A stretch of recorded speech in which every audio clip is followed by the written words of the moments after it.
আকাশবাণী আগরতলা স্থানীয় সংবাদ পড়ছি সুমিতা বণিক। প্রধানমন্ত্রী নরেন্দ্র মোদীকে স্বাগত জানাতে ত্রিপুরা সম্পূর্ণ প্রস্তুত। প্রধানমন্ত্রী নরেন্দ্র মোদী আজ বিকেলে প্রসাদ প্রকল্পে মাতা ত্রিপুরেশ্বরী মন্দিরের নবনির্মিত পরিকাঠামো ও সৌন্দর্যায়নের উদ্বোধন করবেন। নতুন পরিকাঠামো নির্মাণে ব্যয় হয়েছে ৪৯ কোটি টাকা। প্রধানমন্ত্রী শ্রী মোদী ত্রিপুরেশ্বরী মায়ের পুজোও দেবেন। রাজ্য পুলিশের আইজি ইপার মঞ্চক গতকাল জানিয়েছেন, মন্দির চত্বর সহ গোটা উদয়পুর শহরে ব্যাপক নিরাপত্তার ব্যবস্থা করা হয়েছে। ওটিপিসি পালাটানা থেকে মন্দির পর্যন্ত ১২ কিলোমিটারের রোড শোর পরিকল্পনা করা হয়েছে, যেখানে কঠোর নিরাপত্তা বলয় থাকবে।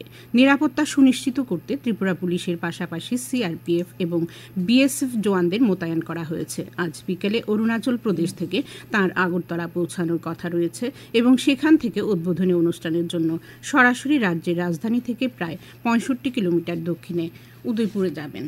প্রধানমন্ত্রী নরেন্দ্র মোদী বলেছেন, নবরাত্রির প্রথম দিন থেকে পরবর্তী প্রজন্মের পণ্য ও পরিষেবা কর সংস্কার বাস্তবায়িত হবে। গতকাল সন্ধ্যায় জাতির উদ্দেশ্যে ভাষণে তিনি বলেন, পণ্য ও পরিষেবা কর সাশ্রয়ের উৎসবে মানুষ কম দামে তাদের পছন্দের পণ্য কিনতে পারবেন। তিনি আরও বলেন, এই সংস্কারের মাধ্যমে দেশের উন্নয়নের ছবি বদলে যাবে এবং যুব, নব্য, মধ্যবিত্ত, কৃষক, মহিলা, দোকানদার, ব্যবসায়ী এবং উদ্যোগীরা এই সাশ্রয় উৎসব থেকে ব্যাপক উপকৃত হবেন।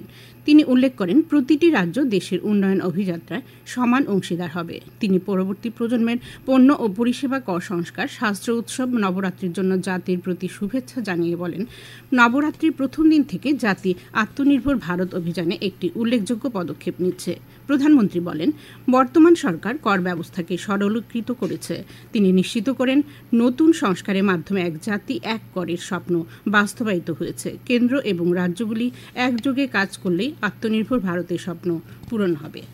22 सितंबर को सूर्योदय के साथ ही नेक्स्ट जनरेशन जीएसटी रिफॉर्म्स लागू हो जाएंगे। एक तरह से कल से देश में जीएसटी बचत उत्सव शुरू होने जा रहा है। इस जीएसटी बचत उत्सव में आपकी बचत बढ़ेगी और आप अपनी पसंद की चीजों को और ज्यादा आसानी से खरीद पाएंगे।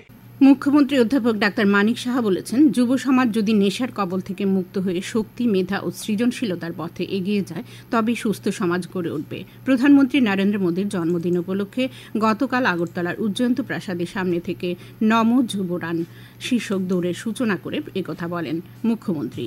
তিনি বলেন, ভারতীয় জনতা যুব মোর্চার এই উদ্যোগ শুধু একটি দৌড় প্রতিযোগিতা নয়, বরং নেশামুক্ত ভারত, নেশামুক্ত ত্রিপুরা গড়ার এক অঙ্গীকারের সূচনা। ত্রিপুরা প্রদেশ যুব মোর্চার উদ্যোগে উজ্জয়ন্ত প্রাসাদের সামনে থেকে দৌড় শুরু হয়ে রাজধানী বিভিন্ন পথ পরিক্রমা করে সার্কিট হাউসের সামনে গিয়ে শেষ হয়। শারদ সাথী কর্মসূচিতে রোটারেক্ট ক্লাব অফ আগরতলা সেন্ট্রালের উদ্যোগে গতকাল বসুন্ধরা চা বাগান এবং দেবীপুর চা বাগানের শ্রমিকদের পরিবারের মধ্যে বস্ত্র বিতরণ করা হয়। ক্লাবের সভাপতি অসিত সাহা জানান, শারদ সাথী কর্মসূচিতে ২৫০ জন মহিলা, ৩০ জন পুরুষ এবং ৩০ জন শিশুকে শাড়ি, শার্ট সহ অন্যান্য বস্ত্র বিতরণ করা হয়েছে। ত্রিপুরা সমাজের নতুন প্রজন্মের ছেলে মেয়েদের নেশার কুপ্রভাব ও কুসংস্কার সম্পর্কে সচেতন করতে গতকাল সাব্রুম টাউন হলে ত্রিপুরার সরুংনাই বুথুর উদ্যোগে কলেজ পড়ুয়া ছেলে মেয়েদের নিয়ে সাব্রুম মহকুমা সম্মেলন অনুষ্ঠিত হয়। সম্মেলনে ত্রিপুরার চুবালাই বুথুর বিভিন্ন স্তরে সাংগঠনিক নেতৃত্ব উপস্থিত ছিলেন। প্রধানমন্ত্রী নরেন্দ্র মোদী আগামী ২৮ সেপ্টেম্বর রবিবার সকাল ১১টা আকাশবাণীর মন কি বাত অনুষ্ঠানে দেশ বিদেশের জনগণের সঙ্গে মত বিনিময় করবেন। এটি হবে মন কি বাতের ১২৬তম পর্ব।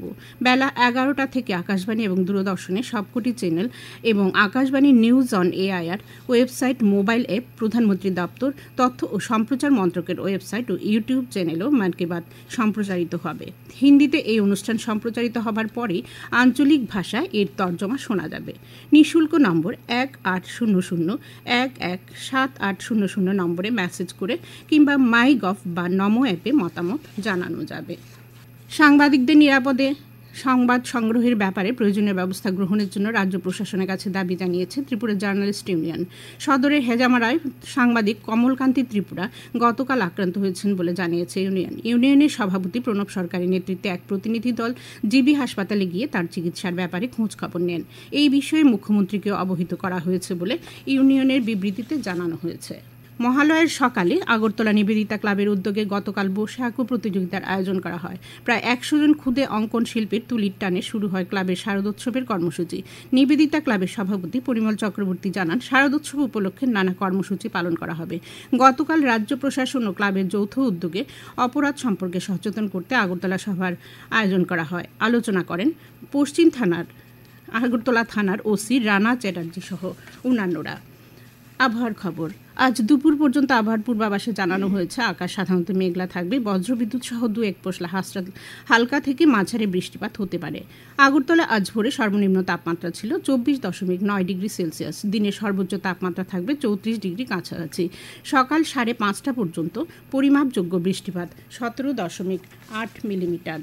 স্থানীয় সংবাদ এখনকার মতো এখানেই শেষ হলো। পরবর্তী বাংলা স্থানীয় সংবাদ প্রচারিত হবে সন্ধ্যে 7:55 মিনিটে।